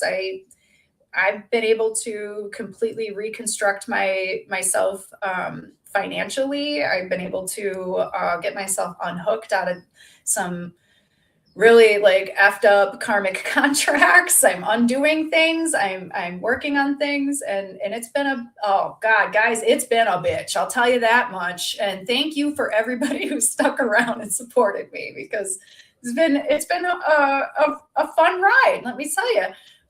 But I'm seeing the positive ends of it. You know, there are really amazing good things developing. So one side of things aren't so great, and maybe the other area of your life might be not that bad. So I haven't met anybody who's had it so down bad. And I meet a lot of different people, guys. I meet people who are, I don't know. I mean, I met this dude the other day, and he's struggling with drug addiction. And, you know, he still had positive things to say. He still had a lot of cool things going on. And it wasn't like, this is going to end, this is the end all be all kind of shit. The human race, we will go on. You will survive. That's right. You know, think about middle school and the most humiliating, embarrassing things that happened. You survived that. Okay. Like, I remember middle school, we're like, I could have just hide because like this happened, everything's so dramatic, like so-and-so knows I like him, or, whatever the hell middle school shit is. Like I think we're the most emotional when we're in our, like, that area of our growth, the puberty stuff. Look, we survived it. I think if you can survive your teenage years and puberty and all of that, which is the most, like, I think, vile part of being human and growing, and like it's the worst. It's the worst, man. I would never want to go back to being a kid or younger, or even in like my early 20s. I would never, not even to change things for like the better. I'd be like, no, it's okay. I never want to go back there ever again because it's so uncomfortable. Yeah, people talk about, I would love to go to my 20s. Like, what? No way, dude. No, it was like so emotionally uncomfortable for me. I was like, dealt with a lot of weird, humiliating things. And I think it is for everyone. Yeah. It is because you're learning. Like, you're still learning how to be a grown-up. Like, nobody comes here and grows up and becomes like this, like, all-encompassing, glowing ball of wisdom when we leave. No, we're still the same, like, soul that came here to learn everything. It's just, we're all still babies. We're all still learning. Everybody's still learning. That's why when you talk to like dead people, they're like, chill out. They always are. Yeah. They're always like, you're taking it way too seriously. They're not, none of them are like, I'm stuck on the moon in a box and they're harvesting my energy. Not a single solitary one. Then how do we know the messages aren't fake? Oh my God, that whole thing. It's like, if you just want to be miserable, say so. Like, that's some of the my kids were really upset about that Ola Walney video. And I was like, if you want, you can go ahead and start like commenting if you want. My youngest is she's got a Scorpio stellium, and she was really offended. She was really pissed. People were talking about me. And she's like, how come you're not mad? I'm like, dude, it's people on the internet. Have you been on the internet? Yeah, like the most unhappy people are the ones who leave those giant mean comments like, Nikki talks too much. Like, shut up. We watched it. I was the most normal I've ever been, you guys. No, you were it was completely normal. It was those people were there. It's a cult. It's a cult. That's like any other cult. Doesn't matter what it is, they're out there. That's why I got Dr. Danny, a bunch of people unsubscribed to her channel. Oh, that's right. I remember that. Because I said the thing about archaics, but they're in a cult. Oh my God. Yeah, it is. I don't know. I like to leave room for improvement. I like to leave room for changing my mind. I like to learn new things. I mean, I'm going to test to see if the stove is hot. I'm not going to do it twice, but I'm going to test it. But I don't know. I'm always trying to be open to learning new things. And I just don't. I just wish other people were like a little bit more open. That's part of the reason astrology is so cool. Nobody's ever going to know it all. You can't know it all. You never will, you guys. I've been studying it for like, oh my God, I've been trying to get my fingers into it where I'm like, now I know. You never hit that point. No. You never hit the point where you're like, I know enough, like, no, you don't. We maybe know enough to do certain things. Enough. Never, like, there's always more to learn. There's always another layer. There's always another story. There's always another technique, like, and it's cool. So, I know that that's part of the reason we get a lot of people, when we did the poll, even though the poll was messed up, we don't know about the Scorpio and Libra placements, but most of the people, by an overwhelming majority, who came to the conference, the astrology conference, had strong Leo placements, which I wouldn't have thought of. But it's interesting. I think that people interested in astrology, you have to already be pretty open-minded, not in tune, empathic, and have a discerning mind. On top of that, to be a part of, like, to get into sidereal astrology, now you have to have another trait that's just inherent, which is basically bucking the system, because it's definitely more on the fringe compared to tropical, and you have to be willing to explore and start from scratch, which it requires a certain type of person, It does. So, it's hard to learn a system, and you spent like tens of years studying astrology, reading the Linda Goodman books and all the horoscopes, and you think you know something until you really start digging into astrology. And then you see, practitioners like Dane Rudyard, who, developed humanistic astrology and approached it in a more psychological, way, instead of it being more predictive. It's more about, inner development and the inner world. So there's so many different layers to astrology. And when I discovered that, I was like, this is it. This is what's going to help me. Well, guess what? It branches off into another mode of astrology. And then this guy did something with it. And then it just keeps going. It's just one of those, it will never keep you full. I mean, you'll always want more, and there's always another rabbit hole to fall down. Like now, like this thing with Eris, like I've got, our friend Olivia, she's like, I need to know more. And I'm like, dude, me too. I got to know more. Like, I just want to test it. I want to figure it out. So, oh God, I'm caffeinated. I'm just shaking over here. Like, I gotta quit. I had a dream a few nights ago. I drank coffee. It was like the whole part of the dream, and it was awesome. I haven't had coffee now, and man, I think it was 2 or 3 years. I don't even know. My concept of time is out the window. It's probably been 2 years. I think you were in my dream last night. Actually, I dreamt I was in my new house, and I have this new house, and I was like, this house is way too. I was like, this is way too nice. I can't believe I settled down in here. And it's weird, and then you ordered me a pizza. Somehow you had ordered me a pizza. And I was like, seems like something I would do. Yeah. And I was like, I guess I'm going to give it a shot. We eat some pizza. I was like all excited and happy. And it was just the weirdest dream. And I was like, that sounds good. Yeah, I love that. Yeah. One day I hope to be able to eat pizza again. Well, come here. You could probably eat the pizza here. A lot of people say that when they come to Europe in particular, like they can all of a sudden eat bread, and it's, it's different. So and all kinds of stuff. Yeah. I had a mental breakdown the other day, and I started bawling because I was like, I'm never going to be able to eat. What was touching your spaghetti? Oh, I didn't look. I just cried over it. I should have gone to look. I was in my car.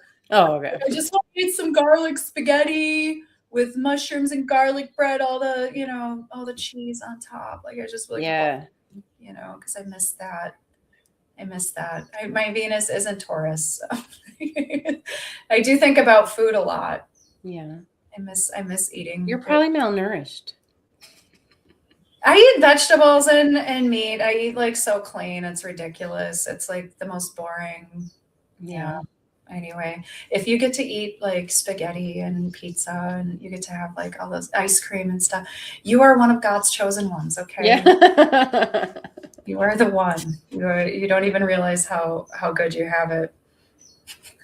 On that note. Yes, you guys, the first link in the video description is Dr. Danny's workshop. It's going to be Saturday, the 24th, January 24th. She's also going to be on the show the 21st. We're going to be doing a Sidereal Rising episode. So, you guys definitely register for that. Nikki created some awesome materials that you're only going to get. Okay. Some handouts and stuff.